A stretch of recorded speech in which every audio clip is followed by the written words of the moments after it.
Assalamualaikum warahmatullahi wabarakatuh.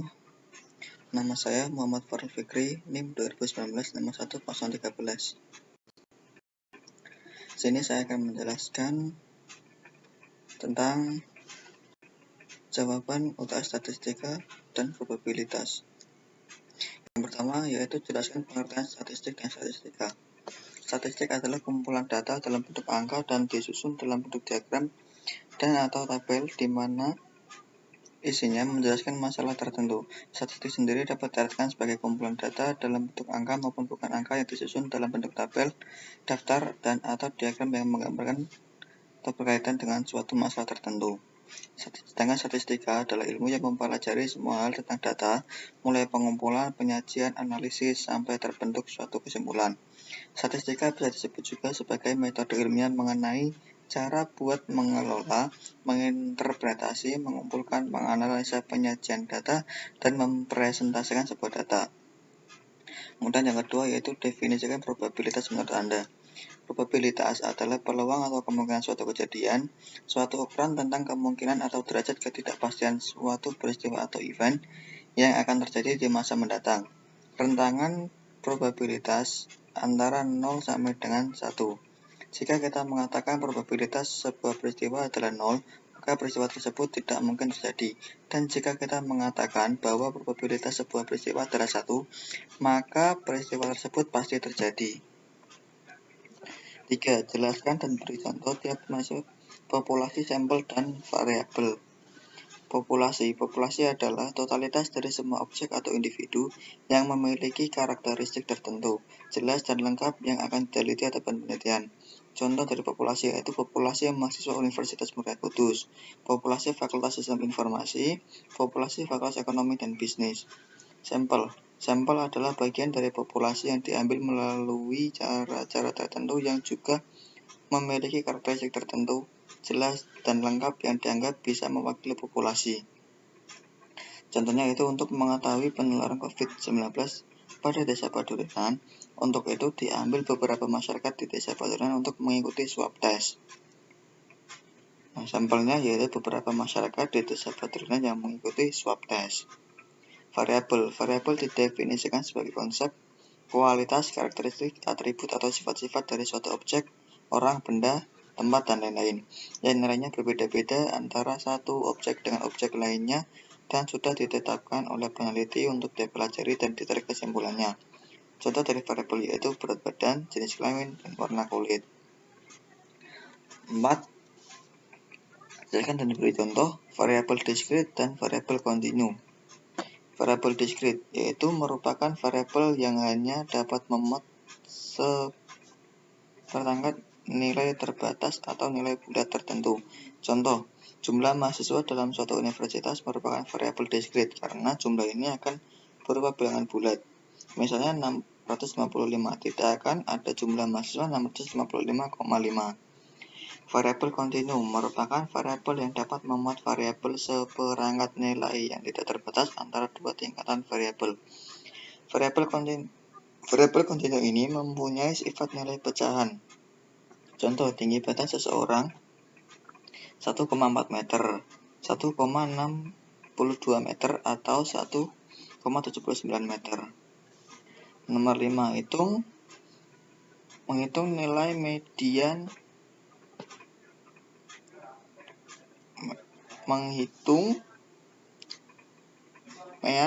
median dan modus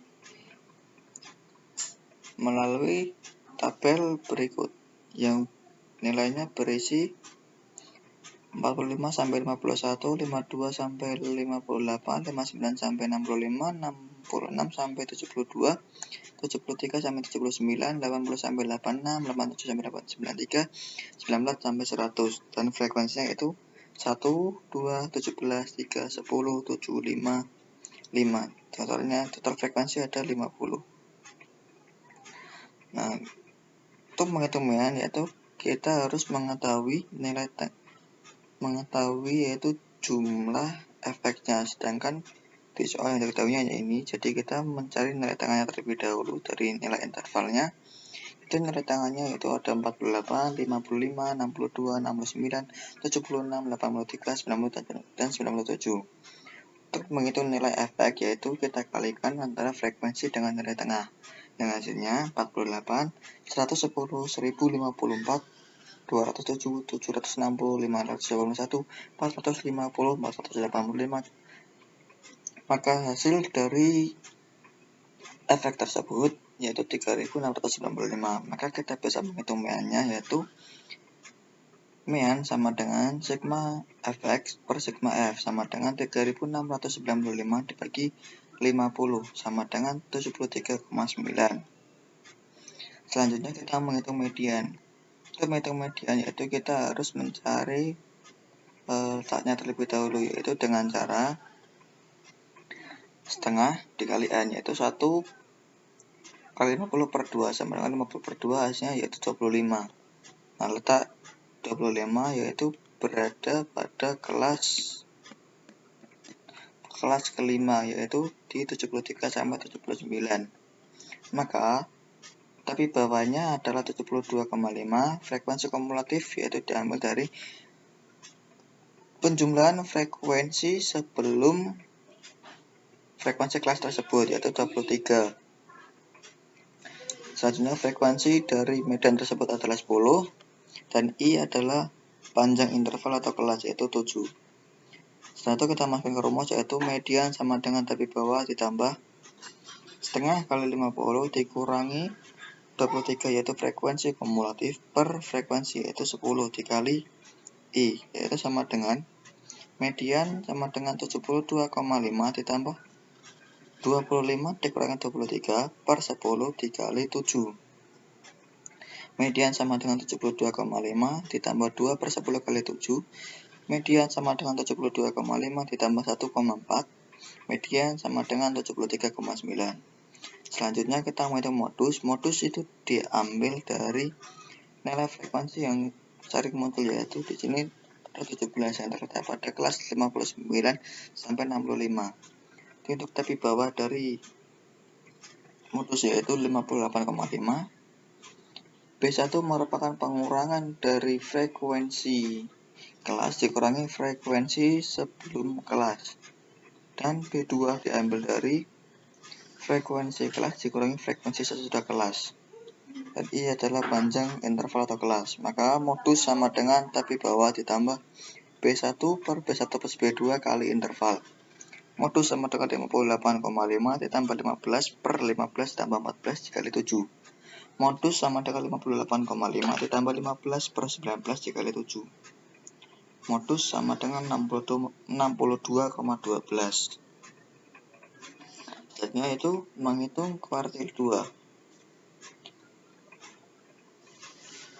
Untuk mencari letak kuartil 2 yaitu dengan cara 2 dikali total frekuensi ditambah 1 per 4 sama dengan 25,5. Nah, 25,5 terletak pada kelas 73 sampai 79.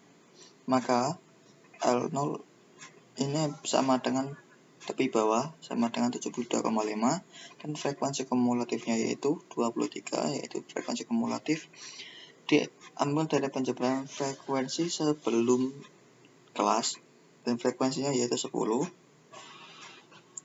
dan interval yaitu panjang kelas sama dengan 7. Q2 sama dengan L0 plus 2 per 4 kali 50 minus FK yaitu 23 per F yaitu 10 kali interval. Q2 sama dengan 72,5 ditambah 25 minus 23 per 10 kali 7.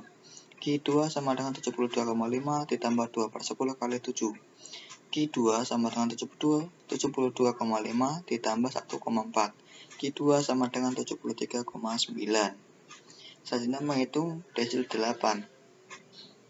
Untuk mencari letak desil 8 yaitu 8 dikali 50 ditambah 1 per 10 karena nilai desil yaitu 1,9 sama dengan 8 kali 51 per 10 sama dengan 408 per 10 yaitu hasilnya 40,8 dan terletak pada kelas 87 sampai 93. maka diketahui L0 nya yaitu 86,5 dan frekuensi kumulatifnya yaitu sama dengan 40 dan frekuensi dari kelas itu sendiri itu 5, C itu sama dengan I yaitu panjang kelas sama dengan 7, N adalah jumlah dari data tersebut yaitu 50.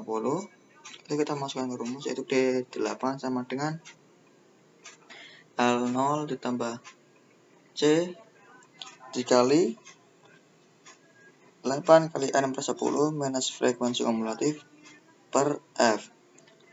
D8 sama dengan 86,5 ditambah 7 dikali 8 kali 50 per 10 dikurangi 40 per 5. D8 sama dengan 86,5 ditambah 7 dikali 400 per 10 dikurangi 40 dibagi 5. Sama dengan, di sini kita bisa mencoret yaitu 400 dibagi 10 sama dengan 40. 40 dikurangi 40 sama dengan 0, 0 dibagi 5 sama dengan 0. Jadi hasilnya itu D8 sama dengan 86,5 ditambah 7 dikali 0 sama dengan D8 sama dengan 86,5 ditambah 0. D8 sama dengan 86,5. Selanjutnya itu menghitung persentil 40. Untuk mencari persentil 40 yaitu 40 untuk mencari letak dari persentil 40 yaitu 40 dikali 50 plus 1 dibagi 100 dibagi 100 karena persentil itu nilainya 1 sampai 99 sama dengan 40 dikali 51 per 100 sama dengan 2040 per 100 sama dengan 20,4 terletak pada kelas 66 sampai 72. Maka diketahui L0 nya sama dengan 65,5 dan frekuensi kumulatifnya yaitu 20, frekuensi kelas itu sendiri sama dengan 3, dan panjang kelasnya yaitu sama dengan 7, nilai frekuensinya sama dengan 50. Setelah itu kita masukkan ke rumus yaitu persentil 40 sama dengan L0 plus C dikali 50 kali N per 100 dikurangi frekuensi kumulatif dikurangi frekuensi. Kemudian P40 sama dengan 65,5 ditambah 7 dikali 40 kali 50 per 100 dikurangi 20 per 3. Selanjutnya P40 sama dengan 65,5 ditambah 7 dikali 2000 per 100 dikurangi 20 per 3. Selanjutnya P40 sama dengan 65,5 ditambah 7 dikali 20 minus 20 dibagi 3. P40 sama dengan 65,5 ditambah 7 dikali 0 per 3. P40 sama dengan 65,5 ditambah 0 dan hasilnya yaitu P40 sama dengan 65,5. Nah, selanjutnya dari data tadi kita disuruh untuk menghitung range, simpangan rata-rata, variansi, dan standar deviasi. Untuk menghitung nilai range sendiri yaitu diambil dari nilai tengah kelas tertinggi dikurangi nilai tengah kelas terendah. Dan nilai tengah kelas tertinggi yaitu 97 dikurangi nilai tengah kelas terendah yaitu 48. 97 dikurangi 48 sama dengan 49. Selanjutnya untuk menghitung simpangan rata-rata kita harus mengetahui X-barnya terlebih dahulu yaitu dengan cara menghitung yaitu sigma FI dikali XI dibagi N. Nah, FI sendiri yaitu 50. Maksudnya itu FI sigma FI XI ini 369 3695 dibagi jumlah frekuensinya yaitu 50. Itu hasilnya 73,9. Setelah itu 73,9 ini dikalikan dengan nilai XI ini, maka hasilnya itu 25,9, 18,9, 11,9 dan seterusnya sampai nanti dihitung ke FI XI min X per kuadrat. Selanjutnya baru kita hitung simpangan rata-ratanya itu sama dengan sigma FI XI min X bar per sigma FI, yaitu sigma FI XI min X barnya yaitu 561,4, dan untuk sigma Fi nya yaitu 50, maka dihasilkan jawaban yaitu 11,228. Nah, untuk menghitung variansinya yaitu atau S kuadrat sama dengan sigma Fi kali Xi min X kuadrat, yaitu diambil dari Fi Xi min X kuadrat ini, yaitu jumlahnya 8452,2 per N-1 yaitu 50 minus 1 sama dengan 8452,2 per 49 sama dengan 172,5. Sekarang untuk metode standar deviasi yaitu atau S sama dengan akar dari S kuadrat, maka sama dengan akar dari 172,5 sama dengan 13,13. Mungkin sekian penjelasan jawaban UTS dari saya, kurang lebihnya mohon maaf. Assalamualaikum warahmatullahi wabarakatuh.